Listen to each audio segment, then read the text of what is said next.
bodies hit the floor. Let the bodies hit the floor. Let the bodies hit the floor. Let the bodies hit the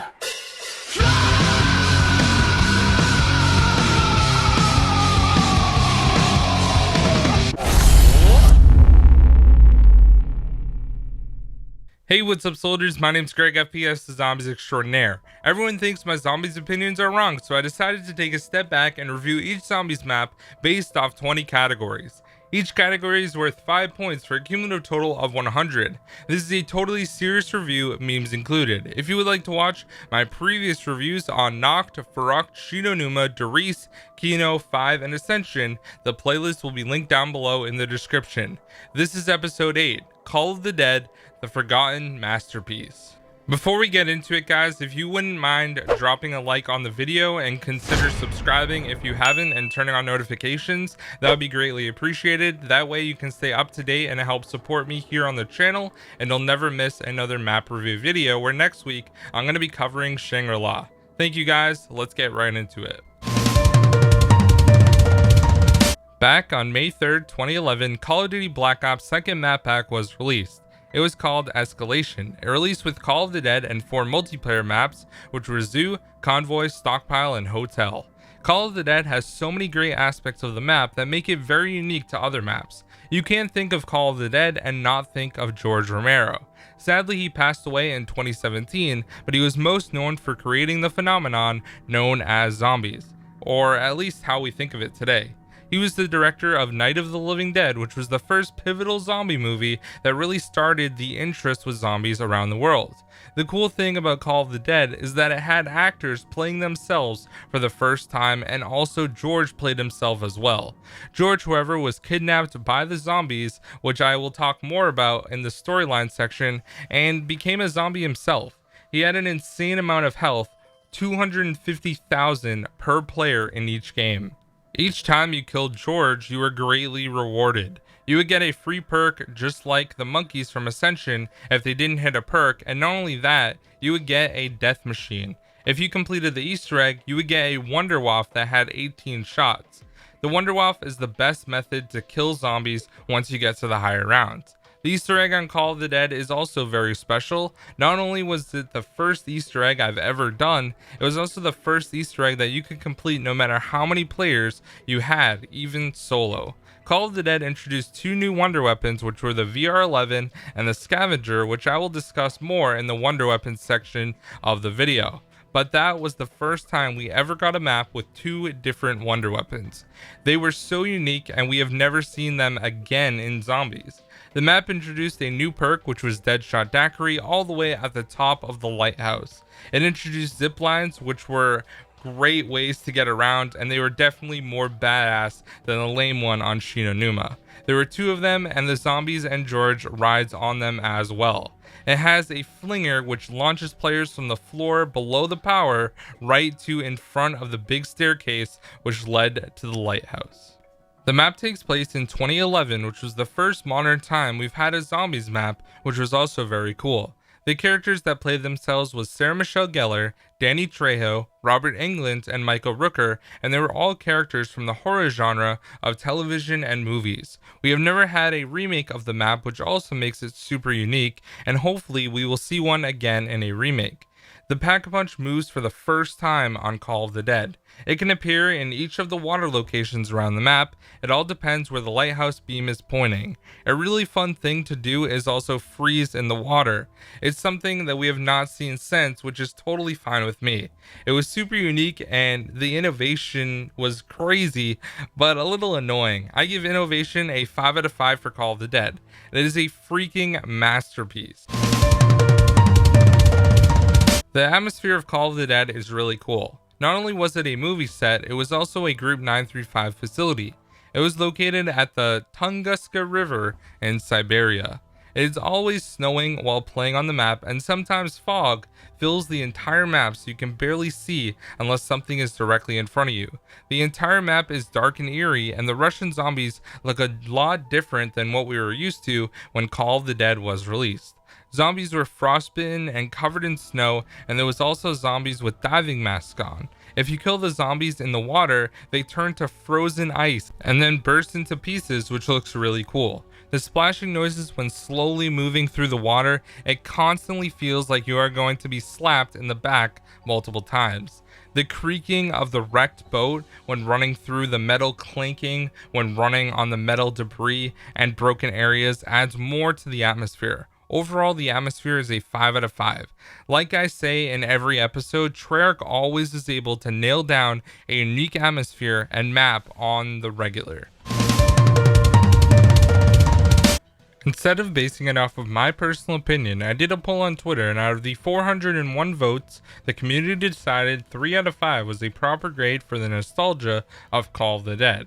I'm sure there are a ton of people who have not played Call of the Dead, so they honestly don't know what they're missing. It is such a cool map, and I personally think it should be ranked higher, but it is what it is.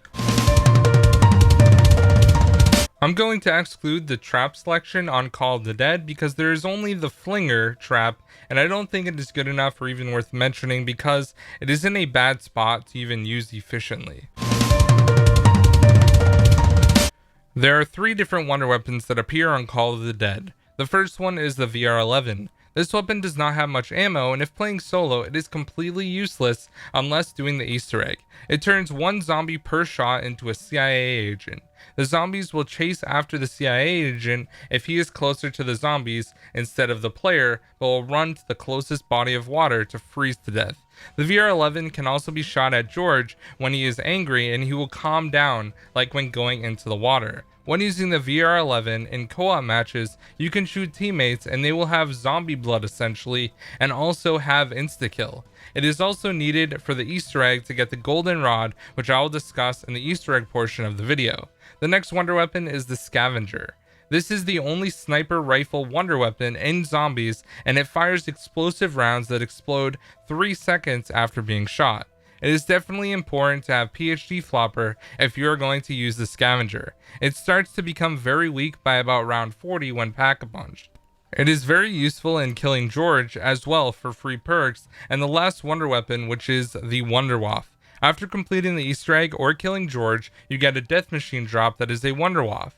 It has 18 shots, and you can only switch weapons once you run out of ammo or go down. The Matryoshka dolls were also brought back from Ascension and appear on Call of the Dead as well. I rate the wonder weapons a 4.5 out of 5 because there are 3 different ones, 2 of which are brand new to zombies. The only boss is George Romero. He walks out of the water at the start of the game on round 1. If you shoot or allow George to touch you, he will go berserk. He will run at the players with the stage light and keep swinging it. When in ranged, he will also cause zombies around him to run toward the player. If George slams the light on the ground, he can cause zombies to have electricity running through them. This can happen to any zombie and even crawlers. George has 250,000 health per player in the game. The best weapon that people use the most, surprisingly, is the Pack-a-Punch Dragunov to kill George. Most people think that it is a terrible weapon, but not for killing George. It has 10 times the headshot multiplier, so if you shoot George in the head, it deals 10,000 damage per headshot. Essentially, you can kill George in 25 shots when playing solo. It is a lot easier said than done when playing solo though. You can tell how much health he has by looking at the light he is also holding, which is the stage light. His light has a blue aura around it, and then it will start flickering once you deal more damage, and when you're close to killing him, it will turn orange.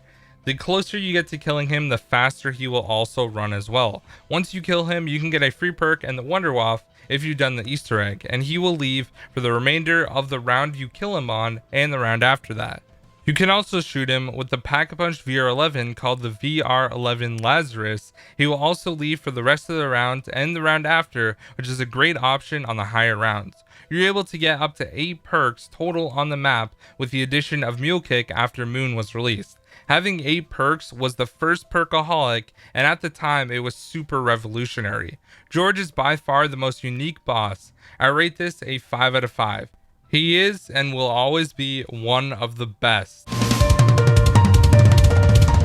There are a couple different transportation methods, but the map is so close together that they are normally used just to escape. You have the flinger, which can launch you from under power to the front of the lighthouse steps above the PhD room.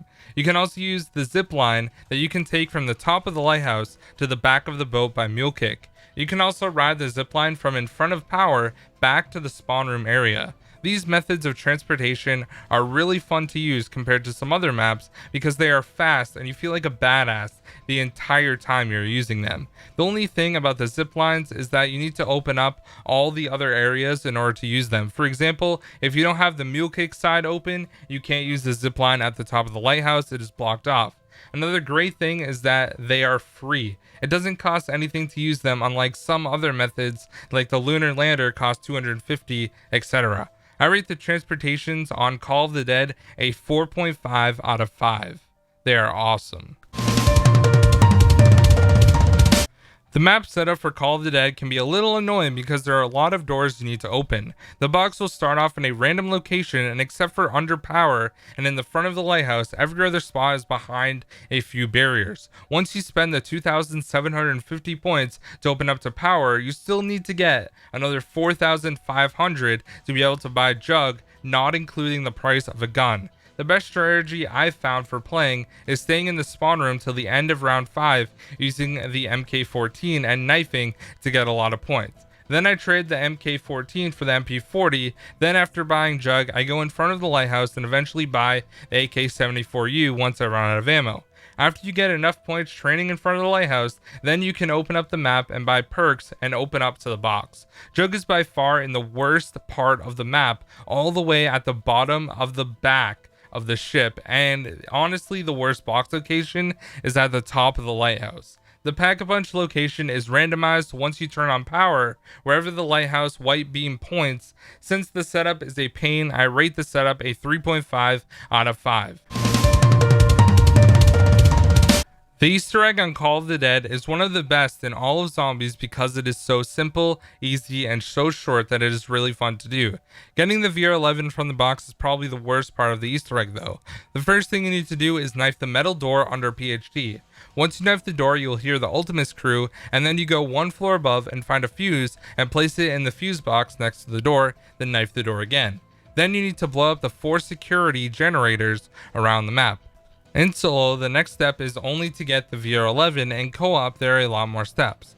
You need to get the vodka for Nikolai, order the dials correctly on all 4 levels of the lighthouse from top to bottom to be 2746, press the 4 radios in the correct order, hit the foghorns in the correct order, and shoot the VR11 to get the golden rod, place it in the tube, then knife the fuse box, and you get a Wonder Waff, which is a good prize for completing the Easter egg.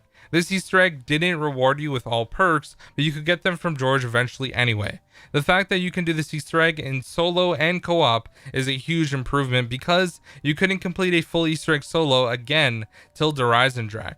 There are no side Easter eggs on this map, sadly, but I think the Easter egg makes up for it. I rank this Easter egg on Call of the Dead a 5 out of 5. The music Easter egg on Call of the Dead was a modern Easter egg song from Avenged Sevenfold and was specifically made for Call of Duty called Not Ready to Die. It is a long 7-minute and 5-second song that is one of the absolute coolest songs to kill zombies to. There's some really cool guitar riffs and a really long guitar solo, which is sick. The song also includes the Black Ops 1 Damned themed menu music on piano, which actually fits the song super well. I personally think this is the best Avenged Sevenfold song that we have ever had because it was specifically made for the map, unlike the others on Moon and Origins. The 9 song was also made for zombies, which we will get to eventually in a few months. There are 3 moon rocks that you need to activate around the map. Overall, I rate this Easter egg song a 5 out of 5. I honestly think Black Ops 1 just had the best Easter egg songs besides a couple on Black Ops 2 on Buried and Mob of the Dead, which were also great. The story on Call of the Dead is fairly simple. The great thing about it is the Easter egg follows the steps for the storyline to be set in motion and get the Vril device for Richtofen, which I really like. I'm going to use the cinematics for this map to explain the story, and I'll recap it after with the Kernorium descriptions. We also learn a lot and of a new character named Sally, which is George Romero's assistant from the timeline. Years ago, I did research for a World War II movie. I came across some old Nazi documents. I couldn't believe what I was reading. Element 115, necromancers, raising the dead, real creepy stuff. We're completely surrounded! Come on! The coolest thing?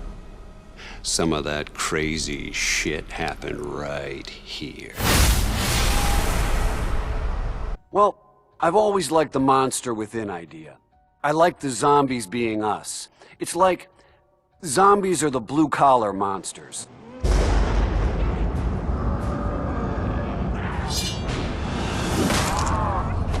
We're completely surrounded! We're completely fucked!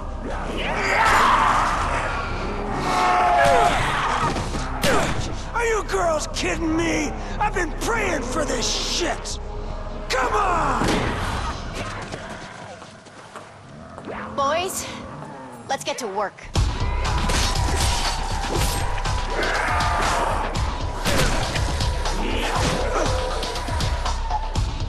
For God's sakes, he missed me again! Oh, cut! Are you blind, man? Like this. Ow! Oh. See? No, Jefe, I do it like this. Daddy! I do it like this.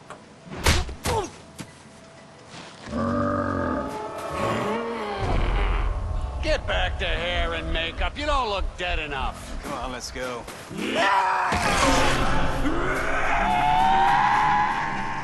That ain't in the script. We're writing a new one. It's called Maggot Shack Massacre. This is a real nightmare.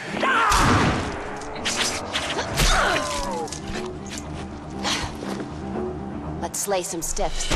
After entering the rift, Ultimus arrives at the Siberian facility in 2011, where they find themselves trapped in a closet while George A. Romero films his latest project at the location. Samantha, in her pursuit of Ultimus, unleashes an undead outbreak. The film stars fight the undead horde, ultimately recovering the Vril device for Richthofen. Ultimus teleports to Shangri-La in an effort to acquire the next artifact required to defeat Samantha, the Focusing Stone.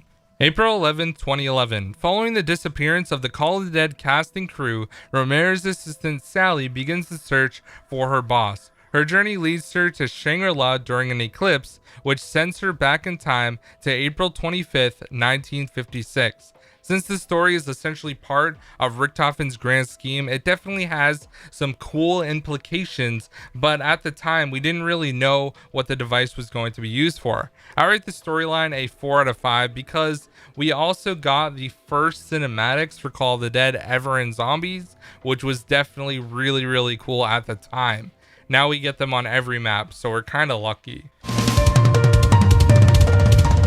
Call of the Dead is a very replayable map because you can have fun playing solo or co-op. With the addition of a soloable Easter egg and a fairly difficult map, you can have different ways to play. You need to strategize to open up certain areas to get on power, get jug, as well as hit the box. Co-op can be fun, especially when using the VR11 to give insta-kill and invulnerability to the teammates in co-op. With the weapon variety in Black Ops 1 and the ability to play different ways, it makes the map a lot of fun, and George always can cause various things to switch up how you're playing. The replayability is a 4.5 out of 5.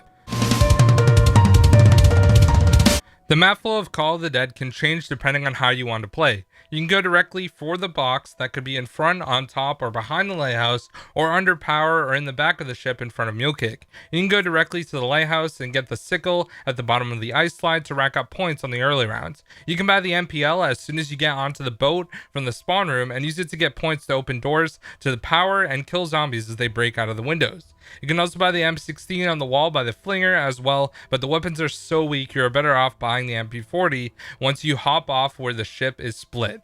You can also open up the other way to the cave and buy the MP5K. It all depends on how you want to play, which is great. There are so many options with the weapons, especially when using the wonder weapons like the scavenger. Since the Dragunov can show up often in the box, it's a good option to also kill George if you want to get 8 perks rather than just the 4 basic perks that you pick up along the way. The flow of the map is pretty good, but you do eventually have to go through spawn to the boat to turn on power eventually. I give the map flow and gameplay a 4.5 out of 5. Call of the Dead was the first snow zombies map that was introduced into Call of Duty Zombies, so right off the bat when jumping into it, you know it is going to be cold. Having the water add the freezing effect is very original. Originally, there was going to be a boat map in the 4th DLC of World at War, but that never happened, so they ended up adding it into Call of the Dead. The map and theme with the movie characters is definitely very original as well. Having a huge boss that followed you around the map was an original idea, and we didn't see that again till Moon, but George is a lot more dangerous unless you lose Jug from the astronaut. The lighthouse, the map layout, transportation methods, dead shot, solo Easter egg achievements, 2 new wonder weapons, the list goes on and on. Call of the Dead is a 5 out of 5 for originality. It is so original and unique. Every Zombies map has some very impressive records. The high round world record on Call of the Dead is round 87 by Oxygen. His game crashed when he paused the game on round 87, but the high rounds take a long time on Call of the Dead. He used the Pack-Punch Scavenger, Ray Gun, and VR11 to get rid of George. The other very impressive record on this map is the solo Easter egg speedrun on Call of the Dead, which is 9 minutes and 10 seconds by drops. The Easter egg speedrun is extremely lucky because you need to get the VR11 in virtually the first box you hit. I have done some Easter egg speedruns and it is a very fun map to play, but you need to do everything perfectly because it all comes down to getting good box luck. I give the records for this map a 4 out of 5. Call of the Dead has not been remade or remastered yet. Everyone is hoping to get it remade for Zombies Chronicles 2 if that actually ends up being a map pack for Black Ops 4. I'm going to exclude remakes for the rating because at the time of this video it has not been remade yet. You cannot camp on Call of the Dead because George is just crazy. Therefore, there's no point using it in the rating for this map as well. There's literally no camping spots. George just comes in there and F's it all up. There are a couple training spots, but for the sake of this video, I'm only going to talk about the one spot, and that is in front of the lighthouse. Besides the stage on Kino and by PhD on Ascension, this is by far the best training spot. There's plenty of room to move around the map, and since George is always following you, you can avoid him at the same time. Sadly, people still like to use the stairs to glitch so that zombies run around inside the lighthouse so you can wallbang them through the door, so it happens constantly in public matches. I still never use it because cheating in zombies is boring. Overall, you can train around in the spawn room, the lighthouse bottom floor, as well as by stamina as well, but those are really the only spots. I give training a 4.5 out of 5 on Call of the Dead. Co-op uses the same training methods that was already mentioned to get higher rounds in casual public match gameplay. Public matches are pretty fun on Call of the Dead because players always like to focus on killing George and getting all the perks. Sometimes people will do the Easter egg as well, and since it is so simple, it is actually a good Easter egg to do in co-op without even talking. Like I just mentioned, it is annoying when people sit on the stairs to mess up the spawns and cheat. It can also be a little frustrating when people in public matches constantly shoot George and then you are forced to calm him down by bringing him to the water. I give co-op a 4 out of 5. Solo can be fun depending on the playstyle you're using. For training and using other techniques, it can be a great map to learn and get better at zombies. When playing solo, I had a fairly hard time setting up right away because the map is not the easiest thing in the world. After messing up and taking some early downs and restarting, I was able to eventually just figure out how to play the map a lot better and switch up what I was doing, and it was just great. I was able to kill George multiple times per game, and since you can do the Easter egg solo, I give solo a 4.5 out of 5. Let's tally up the totals and see where Call of the Dead ends up. We're not able to include all 20 categories because there are no camping spots, traps, or remakes, so adding them up all together out of the possible 85 points, we got a total of 76. 76 divided by 85 equals 89.4 points, rounded down as 89%. I think this is a perfect grade for Call of the Dead. It's definitely a forgotten masterpiece. Thanks for watching, and next week we'll be going over Shangri-La. I'll see you guys all later. Peace out.